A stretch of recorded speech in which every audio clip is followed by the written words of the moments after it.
Assalamualaikum warahmatullahi wabarakatuh. Kami dari kelompok uji legasi Baganda akan menjelaskan tentang PowerPoint yang kami buat. Kami dari kelompok 6 dengan anggota Indah Nur Ramadhani, Marcia Skalawianmar, Firda Aulia, dan Muhammad Fatinul Fadli. Yang pertama, A. Pengertian legasi Baganda. Legasi Baganda adalah model legasi atau prediksi yang melibatkan lebih dari satu variabel bebas atau prediktor. Istilah legasi Baganda dapat disebut juga dengan istilah multiple regression.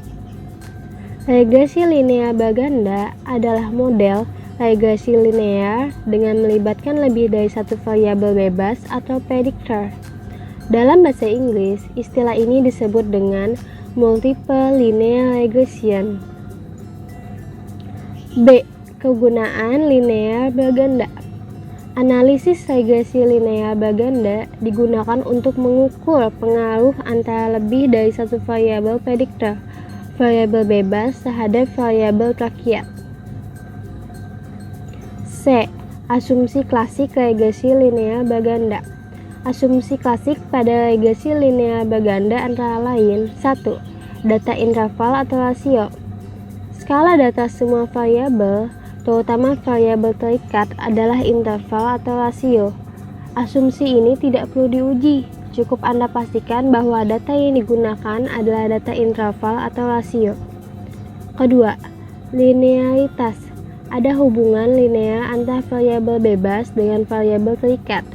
Asumsi linearitas diuji dengan uji linearitas regresi, misalnya dengan kurva estimasi.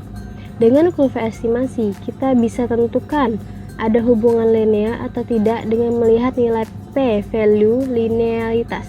Jika p-value kurang dari 0,05, maka terdapat hubungan yang linear antara prediktor dan response. Jadi yang ketiga, ada normalitas residual.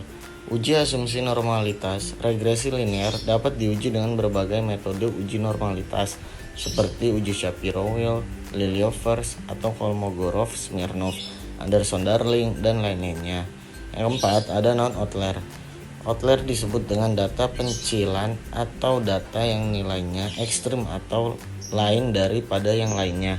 Batasan outlier atau tidak bisa dilihat dari nilai absolute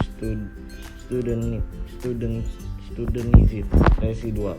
Jika absolute studenicity residual lebih besar dari 3, maka sampel atau observasi yang dimaksud dengan outlier. Yang kelima, ada homoskedastisitas. Untuk menguji homoskedastisitas regresi linear berganda dapat digunakan uji homoskedastisitas dari Gleiser, uji Park, uji White, Sparman heterokedastisitas, dan masih banyak uji lainnya. Lalu yang keenam, ada non-multikolinearitas. Multikolinearitas adalah keadaan di mana terdapat interkorelasi atau korelasi kuat antar variabel bebas di dalam model. Dikatakan ada multikolinearitas jika nilai VIF lebih besar dari 10 dan atau nilai tolerance kurang dari 0,01. Kemudian yang ketujuh ada non-autokorelasi. Autokorelasi dapat diartikan bahwa terdapat korelasi antar waktu, sehingga dapat diartikan dengan mudah bahwa autokorelasi ini sering terjadi pada regresi linear berganda dengan data time series atau runtun waktu, dan jarang sekali terjadi pada data cross section. Baik, yang selanjutnya ada software uji regresi linear berganda. Banyak sekali software yang dapat digunakan, antara lain SPSS, Eviverse, Stata, Minitab, SPSS Amos, Excel, dan software komputasi lainnya. Selanjutnya, uji regresi berganda. Ini adalah data yang kami gunakan. Ada pola makan, olahraga, dan hasil diet. Kami mengujinya menggunakan SPSS. Berikut ada tabel variables and range atau remove. Keterangan tabel output variable entrance atau remove di atas memberikan informasi tentang variabel penelitian serta metode yang digunakan dalam analisis regresi. Adapun variabel independen yang dipakai dalam analisis ini adalah variabel olahraga dan pola makan, sementara variabel independen adalah variabel hasil diet. Analisis regresi menggunakan metode enter. Tidak ada variabel yang dibuang sehingga pada kolom variables remove tidak ada angkanya atau kosong. Berikutnya ada model summary. Di sini ada tabel model summary. Keterangan tabel model summary memberikan informasi tentang nilai koefisien determinasi, yakni kontribusi atau sumbangan pengaruh variabel pola makan dan olahraga secara bersama-sama. Terdapat hasil diet. Pada tabel ini, nilai korelasinya adalah 0,661. Nilai ini dapat diinterpretasikan bahwa hubungan kedua variabel ada di kategori lemah. Melalui tabel ini juga diperoleh nilai R-square atau koefisien determinasi (KD) yang menunjukkan seberapa bagus model regresi yang dibentuk oleh interaksi variabel bebas dan variabel terkait. Nilai KD yang diperoleh adalah 43,7%. Yang dapat ditafsirkan bahwa variabel bebas X1 memiliki pengaruh besar 43,7% terhadap variabel Y dan 56,3% lainnya dipengaruhi oleh faktor lain dari luar. Selanjutnya saya akan menjelaskan tentang tabel ANOVA dari hasil output regresi berganda menggunakan SPSS. Tabel ANOVA ini memberikan informasi tentang ada atau tidaknya pengaruh variabel pola makan dan olahraga secara bersama-sama terhadap variabel hasil diet.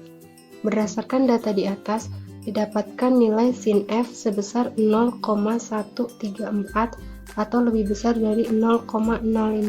Maka dapat disimpulkan bahwa hipotesis ditolak, artinya variabel pola makan dan olahraga secara bersama-sama tidak memiliki pengaruh signifikan terhadap hasil diet.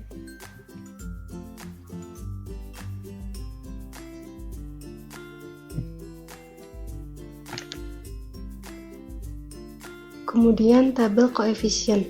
Tabel koefisien ini memberikan informasi tentang persamaan regresi dan ada atau tidaknya pengaruh variabel pola makan dan olahraga secara sendiri-sendiri terhadap variabel hasil diet. Data di atas menunjukkan bahwa nilai sin untuk pola makan adalah sebesar 0,115 atau lebih besar dari 0,05. Maka dari itu, hipotesis ditolak, artinya variabel pola makan tidak berpengaruh signifikan terhadap hasil diet. Selanjutnya untuk variabel olahraga, data di atas menunjukkan nilai sin sebesar 0,068 atau lebih kecil dari 0,05. Maka dari itu, hipotesis diterima, artinya variabel olahraga berpengaruh signifikan terhadap hasil diet. Selanjutnya kesimpulan analisis regresi berganda. Berdasarkan data di atas, didapatkan nilai F hitung sebesar 2,716 atau lebih besar dari 0,05. Maka dapat disimpulkan bahwa hipotesis ditolak, artinya variabel pola makan dan olahraga secara bersama-sama tidak memiliki pengaruh signifikan terhadap hasil diet. Sekian dari kelompok kami, kurang lebihnya mohon maaf. Wassalamualaikum warahmatullahi wabarakatuh.